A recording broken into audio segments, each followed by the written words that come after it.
একদিন এই চাঁদ ঘুম থেকে ওঠার পর অনেক খুশি হয়ে যায়, কারণ সেদিন রাতে পৃথিবীর সব মানুষগুলো অনেক খুশি ছিল।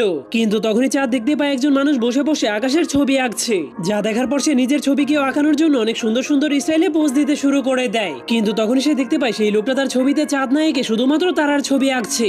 এজন্য চাঁদের অনেক হিংসা হতে শুরু করে, যার কারণে সে অনেক রেগে সবগুলো তারাকে কালো মেঘ দিয়ে ঢেকে দেয়, যার ফলে তখনই পুরো আকাশটাই অন্ধকার হয়ে যায়। কিন্তু এরপর যখন সেই পেইন্টার দেখতে পায় আকাশে সবগুলো তারা গায়েব হয়ে গেছে, তখন সে অনেক রেগে তার পেন্টিংটাকেই ভেঙে ফেলে, কারণ সে তারাবিহীন আকাশ একদমই পছন্দ করতো না। ঠিক তখনই একটা তারা সেই লোকটার মন খারাপ দেখতে পেয়ে তাকে খুশি করার জন্য তার কাছে চলে যায়। এরপর তাকে আবারও ছবি আঁকার জন্য উৎসাহ দিতে শুরু করে। কিন্তু সেই শয়তান চাঁদ লুকিয়ে লুকিয়ে সবকিছুই দেখছিল, এই জন্য তারা সেই লোকটার আঁকা ছবিটাকে চাঁদটাকেও দেখিয়ে দেয়। কিন্তু তখনই চাঁদ দেখতে পায় আকাশে তারা না থাকার কারণে শহরের সবগুলো মানুষের মন অনেক খারাপ হয়ে আছে, যা দেখার পর চাঁদের অনেক টেনশন হতে শুরু করে। এই জন্য সে সবগুলো তারাকে মুক্ত করে দিলে আকাশ আবারও আগের মতো চকচক করতে শুরু করে।